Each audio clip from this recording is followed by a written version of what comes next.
Bismillahirrahmanirrahim. Bismillah, alhamdulillah, la haula wa la quwata illa billah, Muhammad ibn Abdullah wa alihi wa alihi wa walah ba'du. Puji dan syukur marilah kita panjatkan kehadrat Allah Subhanahu wa taala. Salawat dan iring salam semoga tercurah limpahkan pada junjungan kita Nabi besar Muhammad sallallahu alaihi wasallam. Alhamdulillah pada sore hari ini tepatnya jam 15.00 kita bisa bertemu kembali melalui Google Meet, berjumpa dalam mata kuliah pengembangan media dan pembelajaran kurikulum pendidikan agama Islam. Teman-teman sekalian, sebelumnya Assalamualaikum Pak Dokter.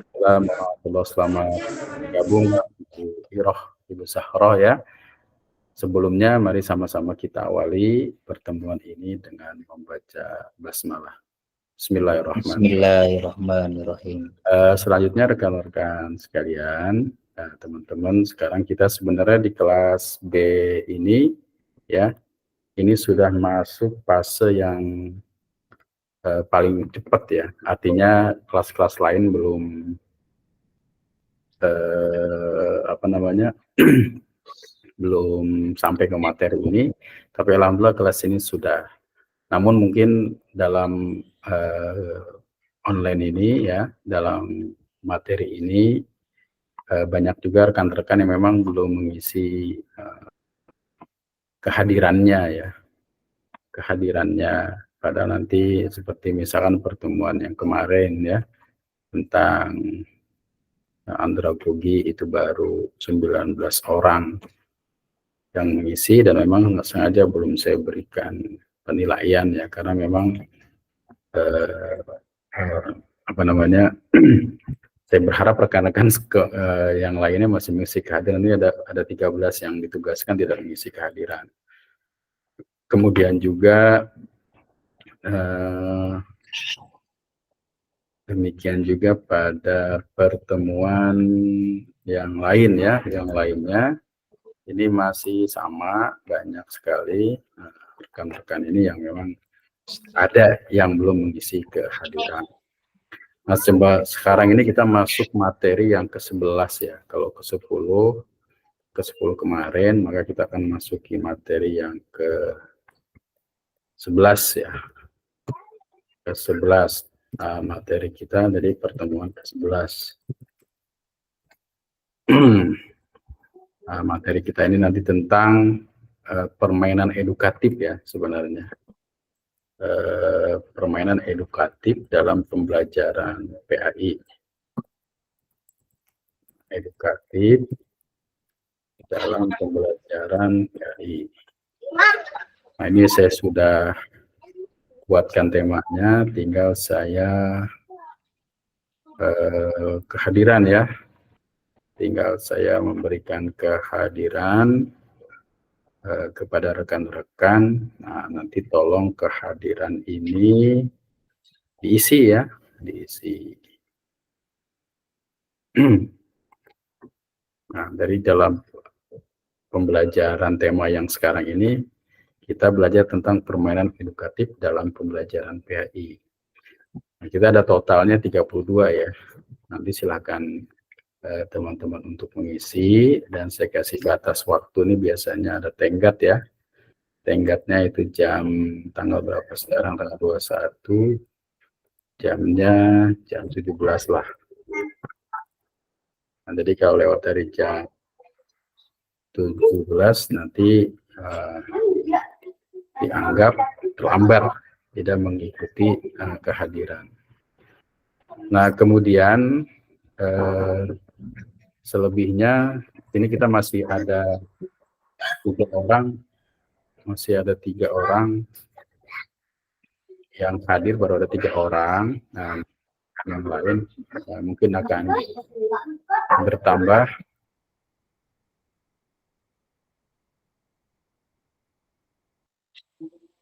Ada baru 3 orang yang bergabung ya. Coba satu lagi 4 Mudah-mudahan nanti bisa banyak yang bergabung. Nah, kemudian saya ingin kembali lagi ke presentasi terkait dengan kelas kita. Jadi semua materi yang ada di kelas kita ini ya ada di sini ya, ada di semuanya di sini, ada kehadiran, ada tugas-tugas ya, termasuk yang tugas kelompok itu ya, di sini juga ada UTS ya, ada UTS pun ini masih ada komentar ya, ada 17 nih yang belum menyerahkan itu, walaupun waktunya dulu yang sudah lama sekali. Rekan-rekan sekalian, harap hal-hal tersebut nanti bisa didiskusikan ya, karena memang proses pembelajaran yang bersifat online ini semuanya emang harusnya siap gitu, ready. Kenapa? Karena emang kalaupun kita agak lama-lama mempersiapkan,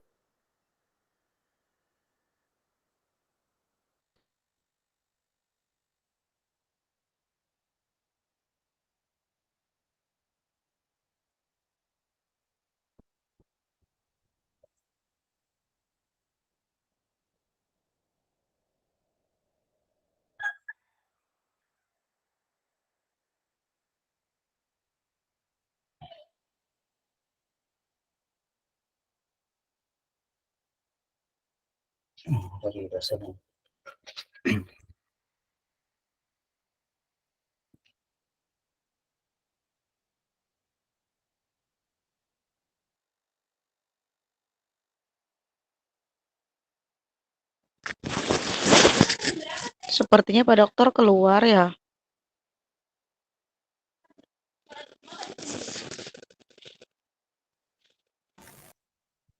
Iya kayaknya ya beliau bikin sinyal kali.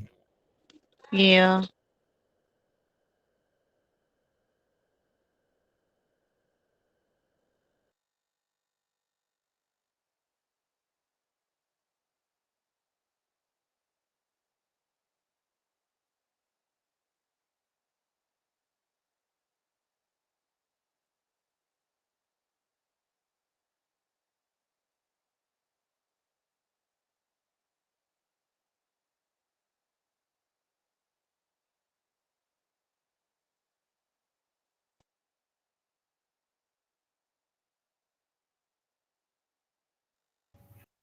mohon maaf sebelumnya ya ada gangguan ini, entah jaringan atau apa.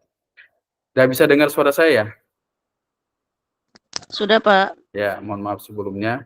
Jadi mohon kiranya untuk bisa memperhatikan hal-hal yang memang harus dilakukan dalam sebuah proses pembelajaran. Karena memang kalau presentasi di kelas online ini kita menunggu terlalu lama untuk presentasi juga kasihan yang lain. Karenanya memang Google Meet ini pun saya setting secara otomatis sebenarnya. Jadi teman-teman yang masuk itu tidak perlu saya konfirmasi. Siapapun yang mengklik itu sebenarnya bisa masuk secara otomatis. Nah, selanjutnya kalau kita perhatikan kelas kita, tema-tema yang presentasi terkait dengan siapa yang presentasi pada hari ini itu sebenarnya sangat terkait dengan tema apa yang kita bahas. Nah, tema yang kita bahas itu ada di kelas kita ya, di kelas kita. Nah, ini kan ada kelompok ada kelompok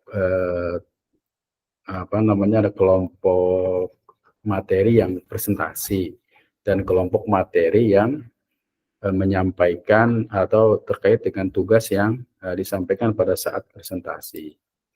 Nah, kelompok-kelompok itu kalau kajian kita sekarang terkait dengan permainan edukatif dalam pembelajaran VRI, maka itu masuk ke pertemuan yang ke-10. Nah, pertemuan ke-10 ini itu ada Pak Hasanuddin, kemudian Siti Nur Asia sama Lina Herlina ya. Jadi mereka itu yang kemudian sebenarnya mempresentasikan terkait dengan tema yang akan kita sampaikan pada kesempatan kali ini. Nah, kira-kira untuk itu sudah siap belum Pak Hasanuddin sama Bu Siti Nur Asia dan Bu Lina? Insya Allah saya siap, dokter. Alhamdulillah. Kalau sudah siap, nanti kita silakan presentasi. Kemudian nanti kita diskusi dari rekan-rekan, dan selanjutnya mungkin nanti kita akan diskusi dan tanya jawab, dan kita lanjutkan dengan terkait dengan materi yang kita sampaikan pada kali ini. Nah, kalau gitu silakan Pak Hasanuddin untuk bisa menggunakan link ini untuk melakukan presentasi. Disilakan Pak. Baik Pak Dokter, terima kasih. Dokter, saya coba berbagi dulu.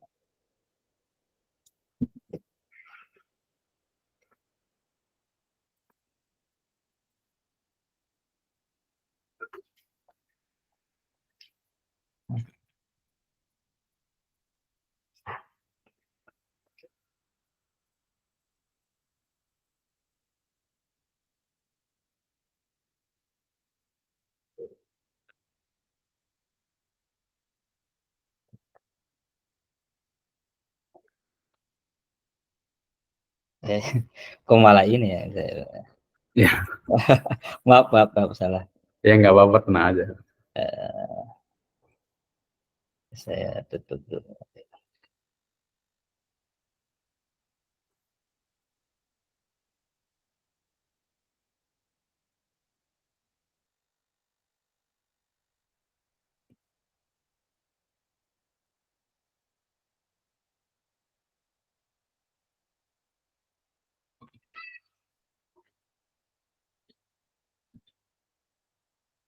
Saya kurang paham nih gimana cara bagikan ini.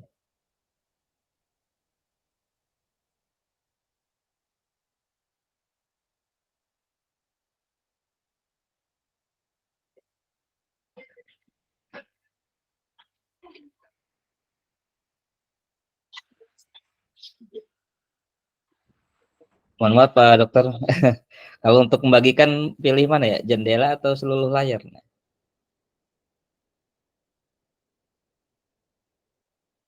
Saya kurang paham nih ya. Ini sudah dibuka idenya, tapi nggak bisa ini ya.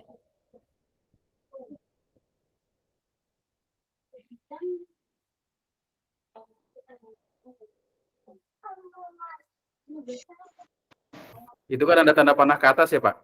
Ada. Ya, diklik tanda panah ke atas itu. Nanti akan terbuka layar, kemudian silakan presentasi. Ini saya ada tulisannya jendela atau seluruh layar ini? Ya, seluruh layar. Oh ya, seluruh layar. Ya, seluruh layar ya. Ya, siap.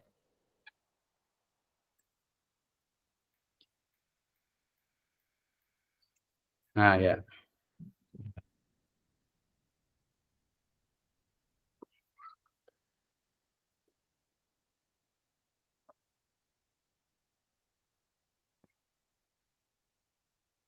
Ya, klik. Udah. Klik, Kelihatan, jangan tampilkan lagi, nggak apa-apa. Oh, diklik jangan tampilkan lagi. Iya. Nah, sekarang silakan filenya Pak, file presentasinya dibuka. Oh, ini. Nah, itu. Oh, udah saja. Ya, sudah terlihat. Siap. Bismillahirrahmanirrahim. Assalamualaikum warahmatullahi wabarakatuh. Waalaikumsalam warahmatullahi wabarakatuh. Dokter yang saya hormati, juga rekan-rekan para staf ustazah yang saya hormati. Alhamdulillah di kesempatan kali ini saya mencoba untuk mempresentasikan tentang pengembangan permainan edukatif dalam pembelajaran agama Islam. Di dalam makalah ini saya coba untuk mengawali dengan pernyataan seorang ulama yang mengatakan bahwa ketika orang yang mendengar ilmu yang dia tidak pahami, ia akan menganggap hal tersebut mustahil dan tidak akan mengimani ilmu tersebut, bahkan akan menolaknya. Dari pernyataan ini bahwa kita bisa memahami ketika seorang guru menyampaikan satu kajian atau satu materi, di mana materi tersebut tidak dipahami oleh murid, maka tentunya materi yang disampaikan oleh guru tersebut akan terkesan sesuatu hal yang sifatnya sia-sia. Nah, karena di sini dibutuhkan untuk setiap guru itu memberikan sebuah kegiatan pembelajaran yang bisa menyenangkan. Karena dengan kegiatan pembelajaran yang menyenangkan ini, insya Allah akan bisa tercapai dari tujuan pembelajaran tersebut. Hal ini pun sesuai dengan indikator keberhasilan dalam sebuah pembelajaran itu adalah ketika proses pendidikan tersebut berpihak kepada murid. Bagaimana yang dimaksud dengan pendidikan yang berpihak kepada murid Mulki Hajang Dewantara? Karena ini merupakan bagian dari satu prinsip pendidikan di kurikulum Merdeka pada saat ini, yaitu pendidikan yang berpihak pada murid adalah merupakan pendidikan yang menitik beratkan peserta didik sebagai prioritas utama yang harus dilayani. Setiap anak memiliki kemerdekaan untuk belajar sesuai dengan keinginan dan kemampuan alamiahnya. Nah, kalau kita melihat dari pernyataan ini, maka berarti bahwa pembelajaran itu harus berorientasi kepada murid. Artinya dalam pengertian bahwa murid itu menjadi senternya, jadi pusatnya. Atau yang disebut dengan student center. Bukan lagi guru yang menjadi pusat dari pembelajaran itu.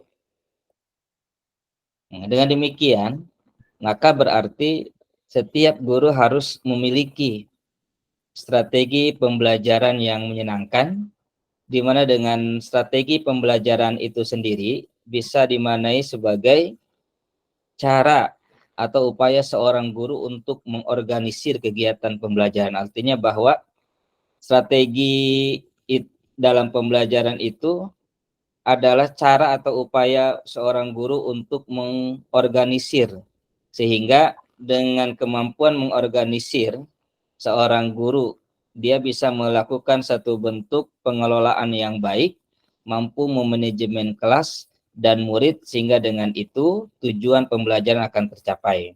Ini kalau kita manai dari segi strategi pembelajaran. Adapun menurut Cropper bahwa yang disebut dengan strategi pembelajaran merupakan pemilihan atas berbagai jenis latihan tertentu yang sesuai dengan tujuan pelajaran yang ingin dicapai, yang menegaskan bahwa setiap tingkah laku yang diharapkan dapat dicapai oleh peserta didik dalam kegiatan pembelajaran.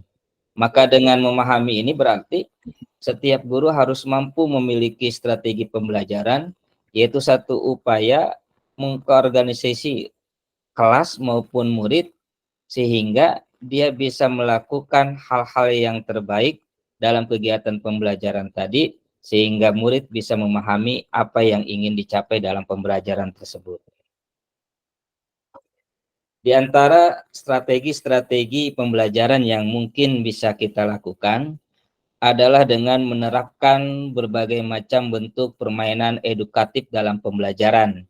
Nah, tentunya permainan di sini harus mampu mengarahkan murid bukan hanya sebatas fun atau senang, tetapi juga mengarahkan murid untuk memahami apa yang dia pelajari. Nah, di dalam kesempatan ini ada dua permainan edukatif yang coba saya tampilkan. Yang pertama adalah role playing. Nah, role playing ini adalah satu permainan yang di situ memiliki tujuan tertentu, aturan tertentu, dan di dalam role playing ini murid dijadikan sebagai subjek pembelajaran. Yang disebut dengan subjek pembelajaran berarti secara aktif murid mampu melakukan pembelajaran bersama murid yang lain dalam satu situasi tertentu. Adapun untuk langkah-langkah dalam role playing ini, diantaranya pertama, seorang guru harus membuat perencanaan dengan menyusun skenario yang akan dimunculkan atau ditampilkan, dan setelah itu menyampaikannya kepada murid. Jadi langkah pertama dalam role playing itu, misalnya seorang guru ingin menyampaikan materi tentang kisah Nabi Muhammad Shallallahu Alaihi Wasallam ketika berdakwah di kota Mekah. Nah, ini misalnya pada K13 itu di semester 1 di kelas 7. Kalau di kurikulum Merdeka saat sekarang ini mungkin tidak ada sejarah Nabi yang seperti itu, tetapi misalnya tentang sejarah dinasti Bani Umayyah di Damaskus ataupun di Andalusia. Di kelas 7 sekarang ini sudah mulai masuk ke arah sana. Nah, terus kemudian kita bisa tampilkan dalam bentuk role playing di sini bagaimana asal mula Muawiyah bin Abu Sufyan mendapati kekuasaannya untuk menjadi seorang khalifah pada masa dari dinasti Bani Umayyah. Nah, di situ seorang guru harus membuat skenario dalam pembelajaran PAI. Skenario bagaimana misalnya awal mulanya terjadi hadis tahkim, yaitu arbitrase antara Ali bin Abi Thalib dengan Muawiyah misalnya. Di situ dibuat skenario. Nah, setelah membuat skenario seperti itu, baru guru meminta murid untuk mempelajari skenario tadi. Nah, setelah murid mempelajari skenario tersebut, guru membuat kelompok yang beranggotakan 4-5 orang atau lebih. Setelah guru membuat kelompok, lalu guru menyampaikan terlebih dahulu kompetensi yang ingin dicapai. Misalnya tadi murid atau siswa bisa memahami tentang sejarah berdirinya dinasti Bani Umayyah di Damaskus. Nah, dari situ setelah murid memahami kompetensi yang ingin dicapai, lalu kemudian guru membuat skenario tadi, disampaikan kepada murid yang dipilih untuk mementaskan atau memperagakan. Nah, setelah itu baru guru mempersilahkan murid untuk memerankan skenario yang telah disiapkan. Sedangkan murid lain memperhatikan dalam kelompoknya masing-masing dan melakukan pengamatan dari skenario yang diperagakan.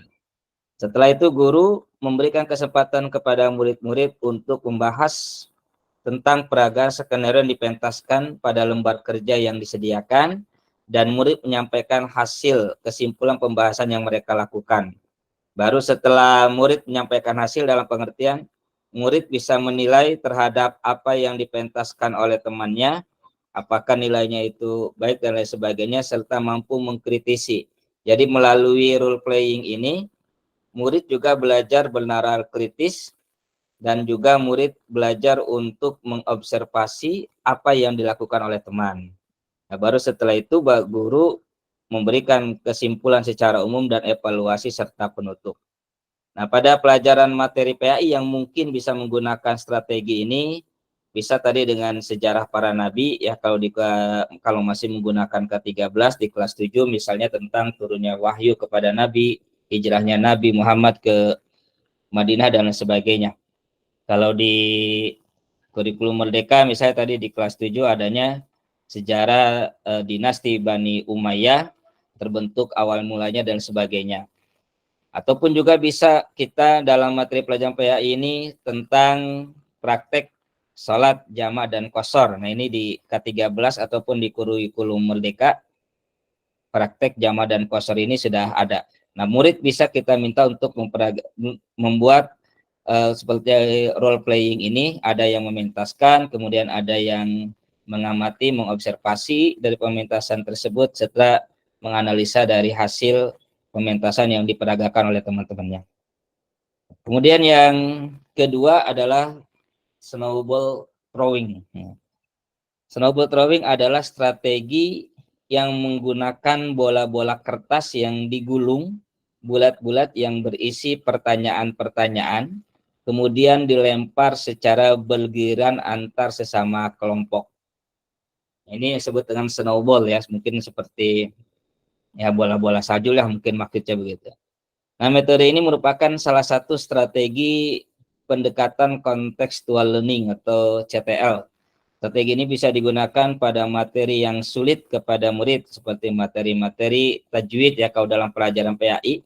Karena mungkin pada materi tajwid ini murid sedikit sulit memahami kalau tanpa menemukan secara langsung contoh-contohnya. Nah, contoh-contoh tersebut bisa digunakan dalam bentuk pertanyaan yang terdapat dalam snowballing tadi. Kemudian snowballing ini dapat juga digunakan sebagai tolok ukur pengetahuan murid dalam materi tersebut. Nah, langkah-langkahnya, yang pertama guru terlebih dahulu menyampaikan materi yang akan disampaikan. Kalau misalnya tadi seorang guru ingin menyampaikan materi hukum tajwid yang terkait, kalau dari di kelas 7 itu, misalnya tentang bacaan gunnah, ya, mim bertasdid dan nun bertasdid misalnya.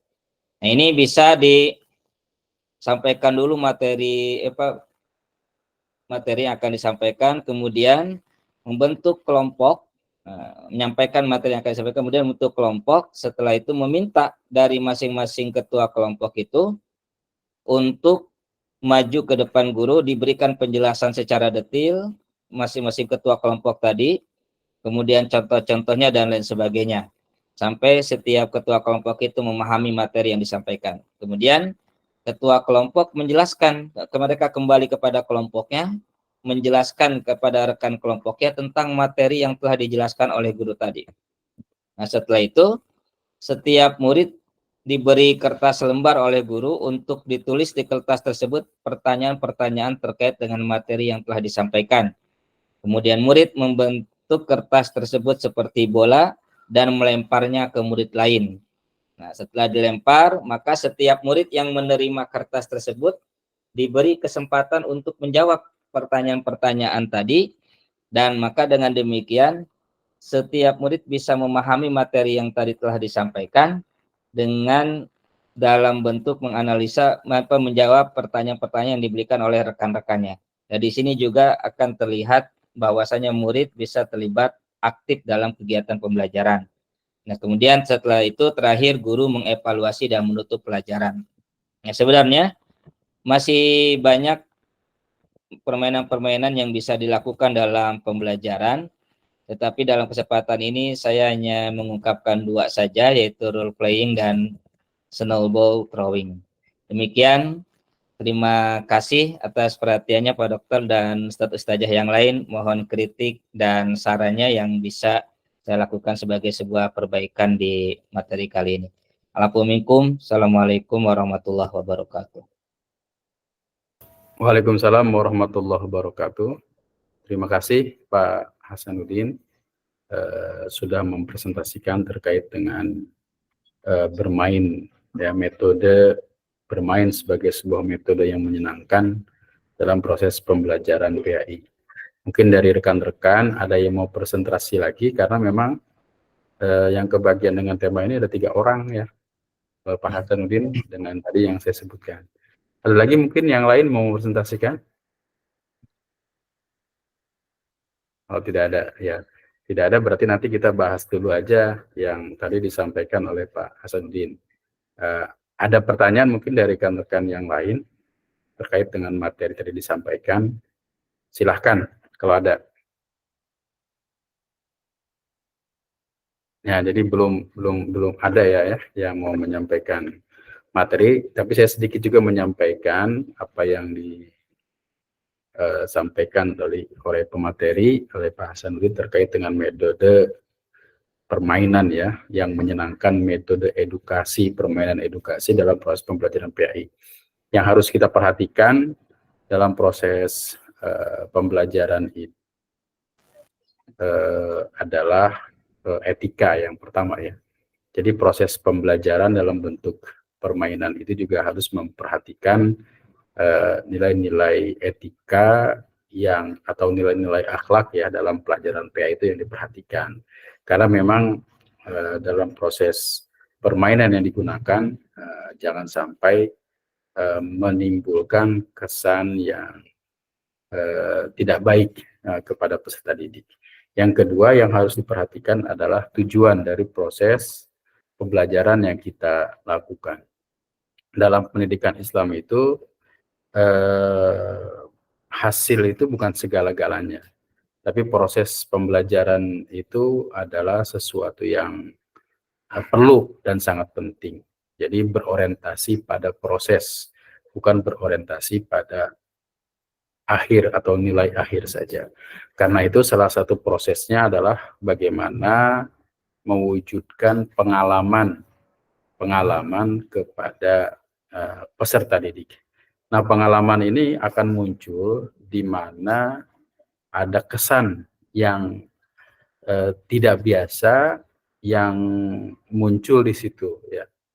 Karena itu sekolah sebagai sebuah tempat untuk memberikan pengalaman-pengalaman kepada peserta didik, maka alangkah baiknya hal-hal yang tadi disampaikan oleh Pak Hasanuddin, ya, ada metode snowball, ya, atau bola salju, atau metode bermain peran, ya, sebagai sebuah permainan edukatif yang dilakukan.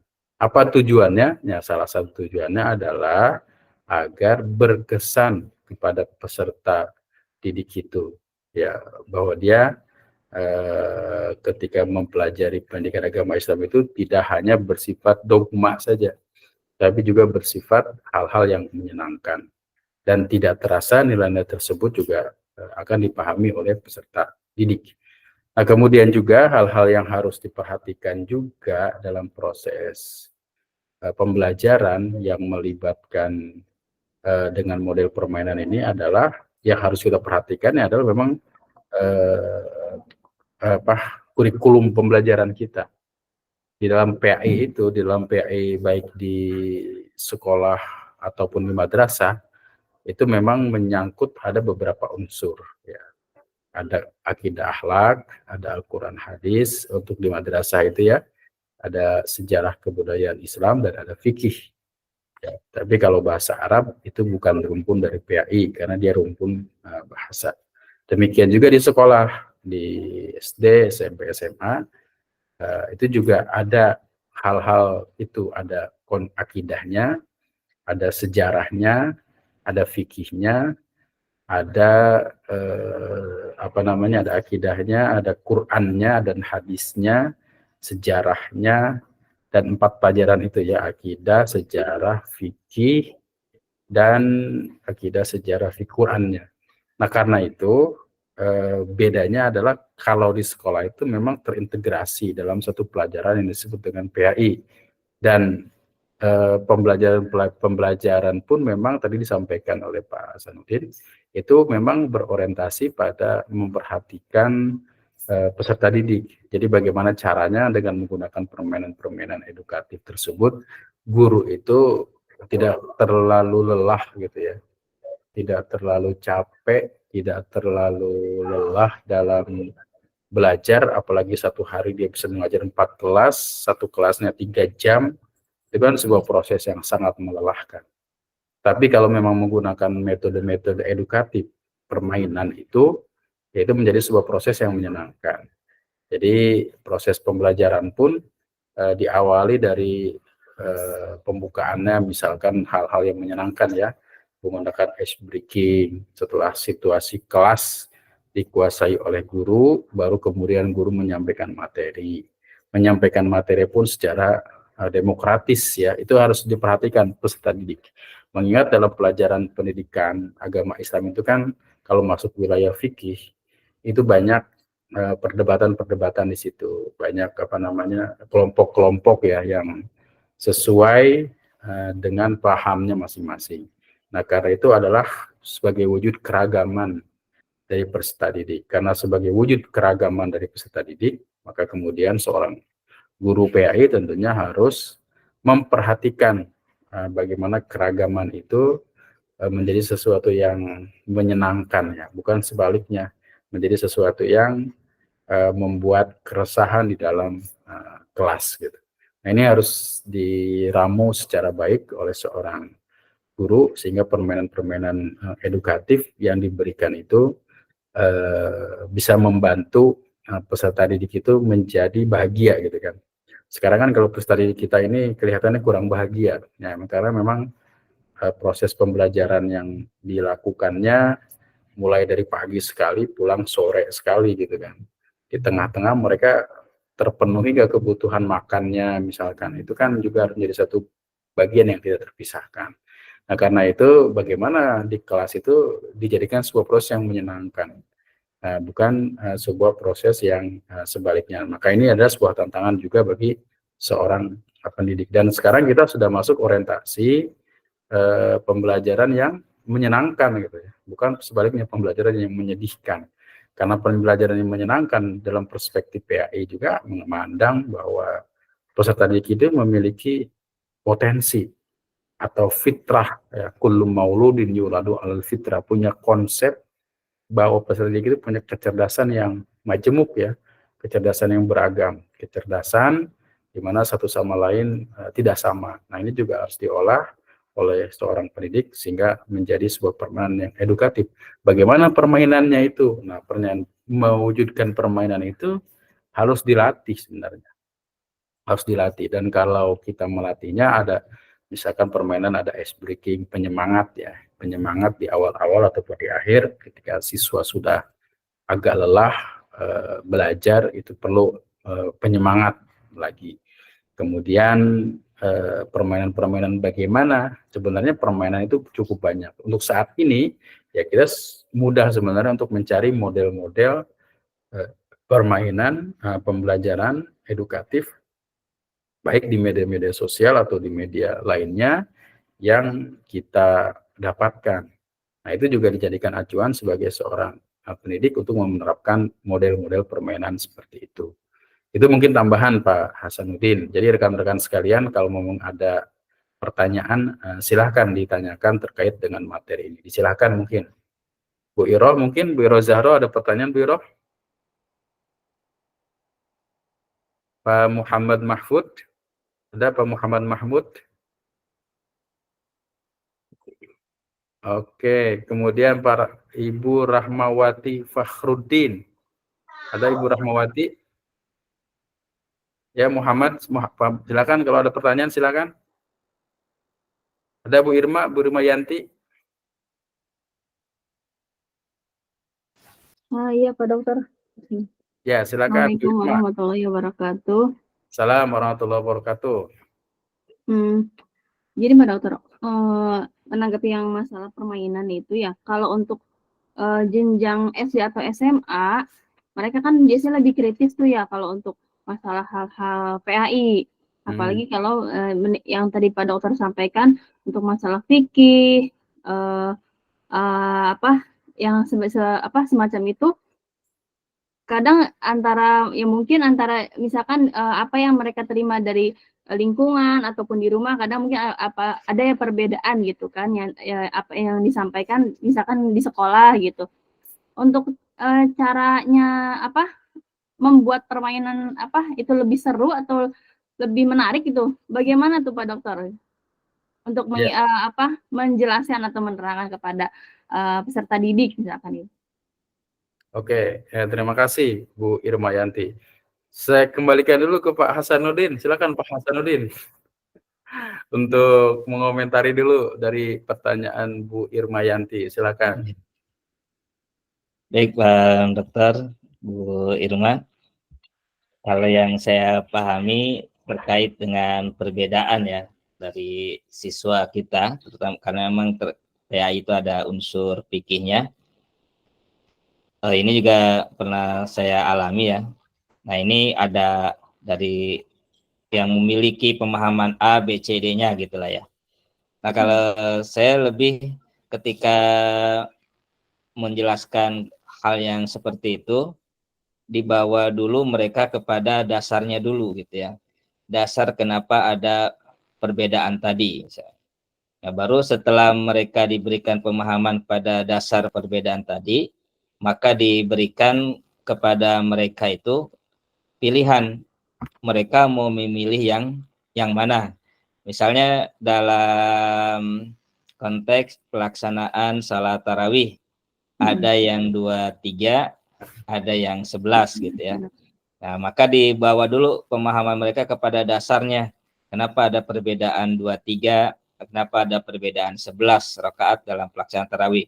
Nah, baru setelah itu kalaupun kita mau melakukan sebuah proses permainan untuk memberikan pemahaman itu, mungkin yang pertama bisa kita lakukan adalah melalui role playing tadi. Jadi adanya bermain peran, yang satu melaksanakan tarawih 11, salah satu 23 rakaat, maka bagaimana sikap yang seharusnya. Mungkin itu jawaban yang bisa saya berikan. Mohon maaf kalau ada kekurangan. Terima kasih Pak Dokter, Bu Irma. Ya, Terima kasih Pak Hasanuddin. Mungkin dari yang lain ada yang mau bisa menjelaskan mungkin selain dari Pak Hasanuddin terkait dengan kira-kira model role playing bagaimana tuh untuk model tadi memahami perbedaan itu sebagai sesuatu yang baik gitu ya dari pelajaran fikih misalkan. Kita ada lagi yang lain, Pak Dede Sulaiman, ada Pak Dede? Hadir Pak Dede? Pak Arif Abdullah, Arif Awaludin ada? Ya, oke, kayaknya Hadir, ini Pak, lanjut dulu ya. Pak, lanjut. Silakan Pak Dede, mungkin saya pengen rindu dengan komentar Pak Dede nih terkait dengan pertanyaan Bu Irma tadi nih. Lanjut dulu Pak, lanjut. Oke ya. Oke, Bu Irma, ini sebenarnya sesuatu yang menarik ya. Ketika kita memahami tentang fikih. Nah, maka dalam konteks ajaran Islam itu kan ada hukum ya, ada syariat dalam konteks ke-Indonesiaan gitu, kita ada hukum, ada syariat, ada fikih. Nah, kalau hukum itu biasanya memang konteksnya adalah wilayah negara, siapa saja harus taat. Kalau syariat Islam, nah itu adalah hukum yang berlaku untuk umat Islam. Tapi bagaimana kita ini sebenarnya harus berdakwah syariat Islam itu menjadi hukum gitu. Ini perjuangan yang belum berhenti sebenarnya. Nah, kemudian juga ada fikih. Nah, di mana fikih itu memang diajarkan harus diajarkan pada anak-anak kita, bahkan kepada kita sendiri. Namun memang dalam fikih itu ada beragam perbedaan. Maka kemudian kalau kita tarik secara secara utuh misalkan, kenapa Kementerian Agama itu mengajarkan pendidikan moderasi ya, Islam yang jalan tengah, Islam yang moderat. Nah, salah satunya adalah bagaimana kita memiliki budaya toleransi terhadap perbedaan. Nah, kalau begitu, maka seorang guru PAI itu harus betul-betul memahami fikihnya, fikih perbedaan dari 4, 5, 6 mazhab ya. Bahkan banyak mazhab sekali sekarang yang bermunculan. Bahkan bukan mazhab itu saja sebenarnya, dalam ilmu kalam juga ada mazhab-mazhabnya secara garis besar. Tapi kita sekarang dari pertanyaan yang sederhana dulu dari fikih, bagaimana sih rule-nya gitu kan. Pelajaran fikih itu kan memang beragam, tapi beragam itu bukan dijadikan sebagai sebuah perdebatan, bisa satu sama lain saling menghormati. Nah, belajar fikih ini bisa saja kita ajarkan bermain siswa untuk apa ya? Untuk membuat sesuatu makanan yang menyenangkan. Nah, kira-kira apa kira-kira makanan yang menyenangkan itu? Ya, nah besok belajar fikih ya. Masing-masing kita bagi, ada yang bawa kita kalau membuat sayur asem itu bumbunya apa aja Bu ya? Saya kurang hafal nih. Ada asemnya, ada yang bawa garamnya, ada apanya tuh? Macam-macam. Jadi kita nanti masak di kelas. Nah, kemudian itu juga harus filsafat sebenarnya. Nah, bahwa sayur asam itu kan kalau bahannya tidak beragam nggak enak. Yang membuat sayur asam menjadi nikmat itu kan karena memang sumber-sumbernya juga berbeda. Nah, ini sebenarnya memberi kesan juga pengalaman kepada peserta didik bahwa keragaman itu sebuah kewajaran. Tapi sebuah keragaman itu juga akan membawa kebaikan di mana satu sama lain saling menghormati dan memiliki unsur-unsur unsur-unsur pengetahuan itu bersumber ya dari sumber yang jelas. Nah, karena itu ya sebenarnya bisa juga bukan hanya model seperti itu, bisa bermain peran. Peran apa sebenarnya? Ya peran mungkin ada kelompok yang sama ya, misalkan fikihnya fikih siapa, yang satu fikihnya fikih siapa. Mereka masing-masing punya berargumen, tapi argumen mereka masing-masing biasanya juga didasarkan atas teks-teks dalil atau nas yang jelas. Nah, karena itu silahkan dipilih untuk menggunakan yang mana saja. Semuanya kemudian menjadi baik. Nah, kemudian tinggal kita saja yang istiqomah melakukan yang mana.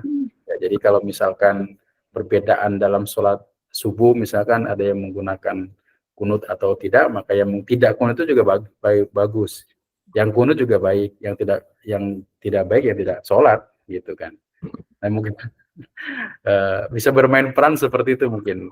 Mungkin Bu Irma juga punya solusi kali ya untuk bisa bagaimana model permainan yang seperti Ibu sampaikan tadi. Silakan Bu Irma, mungkin ada pendapat. Sebentar dokter. Ya. Kalau saya sih belum itu ya kalau untuk permainan, makanya saya bertanya gitu kan lebih yang tepatnya seperti apa karena saya juga belum pernah mengalami. Cuma memang saya ada sedikit ini karena kadang dari misalkan anak gitu kan, contohnya gini, anak yang udah akil balik, ketika anak perempuan sudah haid gitu, mereka kan ada yang untuk mazhab Syafi'i sendiri kan melarang untuk membaca dan memegang mushaf ya Pak Dokter. Iya. Dan ada pendapat ulama lain yang membolehkan membaca ataupun misalkan belajar tapi bukan memegang mushaf yang mushaf tapi mushaf yang ada artinya misalkan gitu. Sempat itu agak pro dan kontra juga untuk pribadi saya ya Pak Dokter. Anak nih diarahkan untuk yang mana nih gitu kan? Apa memang harus yang kita berpegang teguh untuk seperti ini, tetapi kadang di sekolah membolehkan misalnya karena untuk belajar, karena untuk menambah menambah pelajarannya gitu. Ada hal-hal yang seperti itu yang kadang sulit untuk dijelaskan kepada anak yang anaknya misalkan baru mau masa remaja lah gitu. Iya. Ya. Terima kasih Bu. Saya ini alami sebenarnya ketika saya mengajar Al-Qur'an Hadis. Al-Qur'an Hadis itu kan mata pelajaran yang memang salah satunya ada ada hafalan ya, ada hafalan hadis-hadis tertentu. Nah, ketika anak perempuan ini saya minta untuk membaca atau menghafal Quran, bilang saya sedang halangan Pak, nggak boleh baca. Nah, bagaimana kemudian sikap kita sebagai seorang guru? Nah, sebagai seorang guru, saya pada saat itu memang tidak ada waktu lagi. Kalau kondisi itu kan bisa darurat ya. Artinya ketika mau ujian di akhir, tidak ada waktu lagi, kamu mau nggak mau harus baca, itu kan darurat. Tetapi ketika memang dia tetap bersikukuh dengan keyakinan, kita tidak harus memaksakan. Tapi mungkin guru punya cara lain yang edukatif, tapi tidak tidak merendahkan mereka terkait dengan hal-hal yang memang harus mereka lakukan. Nah, pemahaman ini memang terjadi dalam pendidikan agama Islam itu. Ya, makanya bagaimana kemudian kalau dalam kaitan dengan mengamalkan ajaran-ajaran fikih, ini mereka sangat terkait biasanya dengan keluarga ya, dan di mana mereka belajar. Ketika mereka belajar seperti mazhab tertentu, ya katakanlah mungkin itu dijadikan sesuatu yang pegangan bagi mereka, dan kita ya menghormati karena memang itu adalah ada dasarnya. Tetapi juga dalam konteks kekinian, maka fikih itu kan akan muncul lagi. Kalau dulu itu kan kekhawatiran memang memegang mushaf atau mungkin tidak berdiam lama di masjid gitu kan, karena memang dikhawatirkan ada kotoran-kotoran yang tercecer. Tapi kan zaman sekarang sebenarnya sudah aman itu ya. Karena itu fikih pun sebenarnya kalau kita lihat dalam konteks ajaran fikih, itu sebenarnya bisa saja ada hal-hal yang membolehkan ya, karena memang kondisinya sudah aman. Tetapi sekali lagi, kalau saya berbicara ke wilayah itu tentunya banyak juga yang kontradiktif ya, banyak yang pro, banyak yang kontra. Nah, yang kita khususkan adalah bagaimana metode yang kita sampaikan, kita ajarkan kepada peserta didik, bahwa kita ini mengajarkan ke mereka silahkan bisa berpegang teguh pada mazhab fikih yang ada, jangan membuat mazhab sendiri, karena itu hasil ijtihad para ulama yang kompeten ya. Dan memang pada tataran tertentu juga orang bisa membuat fatwa sendiri jika keilmuannya sudah mencukupi. Tetapi selama ini kita berpegang pada fatwa-fatwa yang memang sudah ada. Nah, karena itu pertanyaannya adalah bagaimana kita mengajarkan kepada peserta didik agar peserta didik itu menerima keragaman-keragaman dan dianggap sebagai sesuatu yang menyenangkan, bukan kemudian sebagai bahan pertikaian itu. Nah, ini metode yang harus kita pikirkan untuk ketika menyampaikan kepada peserta didik. Mungkin itu Bu Irma ya. Oh ya, terima kasih Pak Tapi Dokter. kalau saya sebutkan metodenya apa, ya sebenarnya banyak sekali metodenya. Mungkin Pak Ibu Zahra bisa menambahkan Ibu. Silakan Bu. Tidak Pak, justru saya mau bertanya. Oh silakan Bu, silakan. Kalau buat pertanyaan. Ya, kaitan tentang permainan edukatif ya Pak. Ya. Saya memang sedikit agak tertarik juga, dan tadi betul kata Bu Irma, sebagian siswa tuh apa namanya, keminatan mereka maksudnya berbeda-beda ya antara siswa SD gitu, SMP atau SMA. Yang jadi pertanyaan saya gitu, terkadang kan kalau untuk siswa yang SMA itu yang sudah besar itu, terkadang kalau untuk sebuah ada permainan gitu dalam sebuah pembelajaran, terkadang ada yang memang dia mau enggak gitu ngadepinnya. Nah, yang jadi pertanyaan saya adalah bagaimana sih Pak memastikan bahwa semua siswa itu memiliki keterampilan dan kesiapan gitu yang diperlukan untuk berpartisipasi dalam permainan edukatif tadi. Itu Ya. aja sih Pak, terima kasih. Ya, sama-sama. Ini pertanyaan menarik banget ini ya, Ibu Zahra ini. Jadi keragaman kelas itu ya memang ada siswa yang tertarik, ada siswa yang cuek, ada siswa yang kadang-kadang apatis ya, nggak mau tahu gitu terkait dengan model-model pembelajaran. Nah, terkait dengan hal ini saya kembalikan dulu ke Pak Hasanuddin. Silakan Pak Hasanuddin untuk menjawab. Halo Pak Hasanuddin? Ya. Ya, Baik Pak silakan. Dokter, terima kasih Bu Iroh juga ya. Mungkin yang saya pahami aja ya, terkait dengan keragaman anak itu memang kalau kita lihat di kurikulum Merdeka ini ada juga pembelajaran yang bersifatnya berdiferensiasi ya. Jadi memang di kurikulum Merdeka ini kita dibawa untuk memiliki konsep dalam pembelajaran itu bahwasannya semua anak harus memperoleh layanan yang sama ya. Di antara layanan sama itu dengan kecerdasan yang beragam. Mungkin ada anak yang kita harus tahu dulu, anak yang sifatnya tadi memiliki sifat kinestetik, auditori, kemarin sudah dijelaskan oleh Pak Dokter ya di pekan yang lalu, atau juga visual. Nah, dengan kita mencermati 3 hal tadi, maka kita bisa nanti menentukan permainan yang sifatnya yang ketiga hal ini bisa terangkum dalam satu kelas. Jadi kalau pernah ketika pengalaman saya di guru penggerak itu pelatihannya itu kita menggunakan metode apa ya disebutnya itu. Jadi berkunjung ya, saling mengunjungi stand. Nah, ibaratnya begitu. Jadi setiap kelompok ada bentuk kelompok, kemudian setiap kelompok itu membuat satu mind mapping tentang pembelajaran yang dipahami. Setelah itu ditempel di masing-masing dinding yang di tempat mereka berkumpul. Nah, lalu tiap-tiap kelompok itu berkeliling sambil memberikan komentar. Nah, dengan cara seperti itu mungkin ya ini baru pemahaman saya. Jadi kita bisa juga mengakomodir anak yang kinestetik yang suka bergerak. Jadi mereka akan disuruh berkeliling.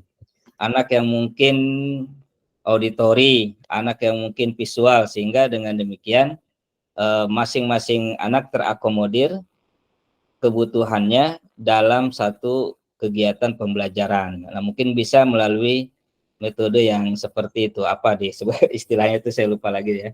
Jadi tiap-tiap kelompok itu membuat mind mapping, kemudian dikomentari melalui stiker itu ya, stiker yang kecil yang itu.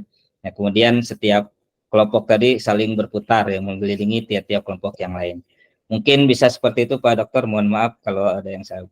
Ya, pertanyaan jawaban yang menarik sebenarnya. Jadi kalau terkait dengan hal-hal yang Ibu sampaikan tadi, menarik dan tidak dalam sebuah proses pembelajaran itu sangat wajar ya. Karena kita ini kan guru yang sekarang ini harus memiliki kemampuan yang ekstra ya. Dimana kalau dulu kan guru itu sebagai pusat center belajar, tapi sekarang dibalik. Jadi murid sebagai pusat dari pembelajaran. Jadi antara guru dan murid sama-sama belajar. Nah, karena itu terkait dengan mengapa sih orang atau anak itu tidak minat gitu kan? Anak itu tidak minat. Ini sebenarnya kita bisa melihat minat itu disebabkan oleh apa gitu. Nah, tadi saya cari di mana nih? Oh, ini nih, ada artikel yang menurut saya menarik ini ya. Nah, ini kira-kira bisa terlihat nggak nih ya? Dimana kalau seseorang itu bisa tertarik atau tidak kan karena ada beberapa faktor. Salah satunya adalah misalkan faktor jasmania. Mungkin pada saat itu pelaksanaannya di jam-jam terakhir. Itu juga sangat berpengaruh pada rasa tertarik atau tidaknya peserta didik. Karena tuntutan belajar atau tugas-tugas belajar itu banyak ya, sehingga mungkin aspek jasmania ini berpengaruh dalam proses pembelajaran. Yang kedua misalnya ada aspek psikologis ya, ada kejiwaan. Kejiwaan misalkan siswanya di rumah sedang tidak baik-baik saja, sedang ada konflik misalkan dengan kakaknya, kakak dengan adiknya, itu juga akan mempengaruhi proses belajar. Kemudian juga ada faktor keluarga, macam-macam ya. Jadi sebenarnya aspek-aspek inilah yang sekaligus juga menjadi tantangan bagi seorang guru ya untuk melakukan sebuah atau suatu permainan yang edukatif. Belum lagi ada lingkungan masyarakat. Lingkungan masyarakatnya itu kan berpengaruh juga terhadap psikologis anak. Nah, sekarang kan kita mengajar agama ya kepada anak-anak. Mengajar agama itu artinya mengajar sesuatu yang baik. Nah, sementara nilai-nilai yang baik itu bertentangan dengan apa yang dihadapi oleh anak. Itu tantangan terbesar bagi seorang pendidik ya. Kita mengajarkan sifat jujur, kita mengajarkan sifat amanah, kita mengajarkan sifat tolong-menolong, ya. Maka itu adalah sifat-sifat yang baik. Tapi ketika dia sudah di rumah, ketika istirahat, nonton televisi, ataupun media sosial lainnya, mereka dihadapkan atas tayangan-tayangan kondisi-kondisi pejabat kita yang misalnya korupsi, ya, 271 triliun, ada yang sekian-sekian. Itu sesuatu yang kontradiktif dari apa yang kita ajarkan dengan kondisi. Nah, artinya itu juga berpengaruh pada psikologis anak, sehingga teori gitu kan. Nah, itu juga bisa menjadikan sesuatu yang merubah motivasi. Nah, karena itu pembelajaran yang rendah itu, motivasi dari anak itu rendah, berpengaruh dengan proses pembelajaran.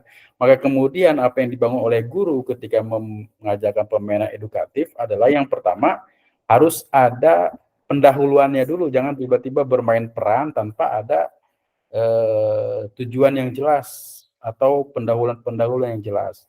Nah, karena itu ketika kita melakukan permainan edukatif itu harus ada kronologisnya yang baik, yang jelas, yang mudah dipahami oleh peserta didik. Maka dalam proses-proses pembelajaran anak pada saat ini, itu penting kita menerapkan proses pembelajaran yang menyenangkan. Ada ice breaking-nya, ada nyanyi-nyanyinya, ada lagu-lagunya ya, ada tepuk-tepuknya ya, seperti kita latihan pramuka atau apa, itu kan itu sekarang yang harus kita kuasai itu sebagai seorang pendidik.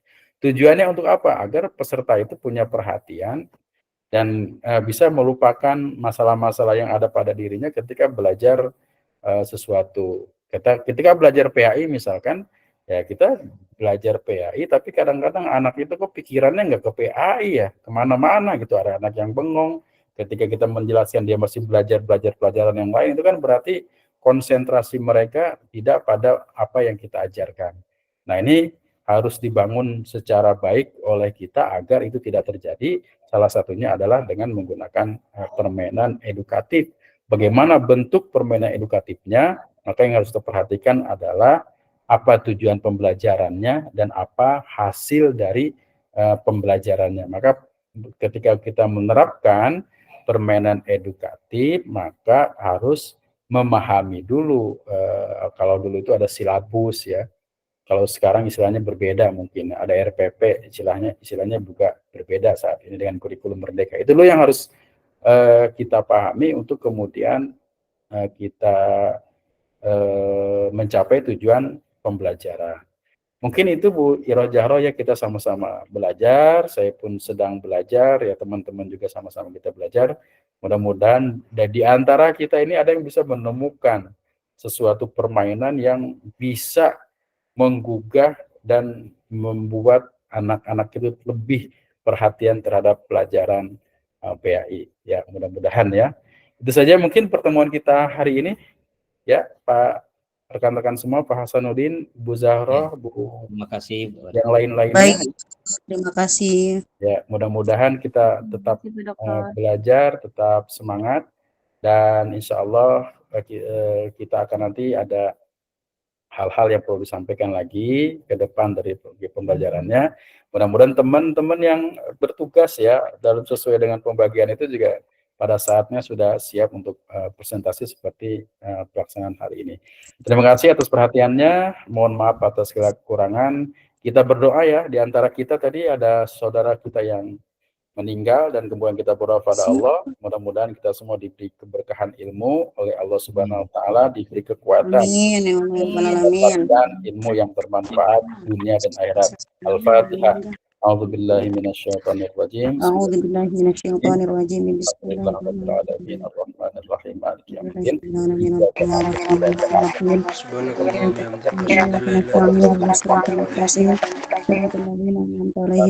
kasih atas perhatiannya. Izin pamit duluan. Akhirul kalam. Assalamualaikum warahmatullahi wabarakatuh. Subhanakallahumma wa bihamdika asyhadu. Waalaikumsalam warahmatullahi wabarakatuh. Subhanakallahumma wa bihamdika asyhadu an la ilaha illa anta. Assalamualaikum warahmatullahi wabarakatuh. Terima Saya kasih. izin duluan ya. Terima Izin kasih, duluan. Dokter. Terima kasih, Dokter. Sama-sama. Pak Dokter.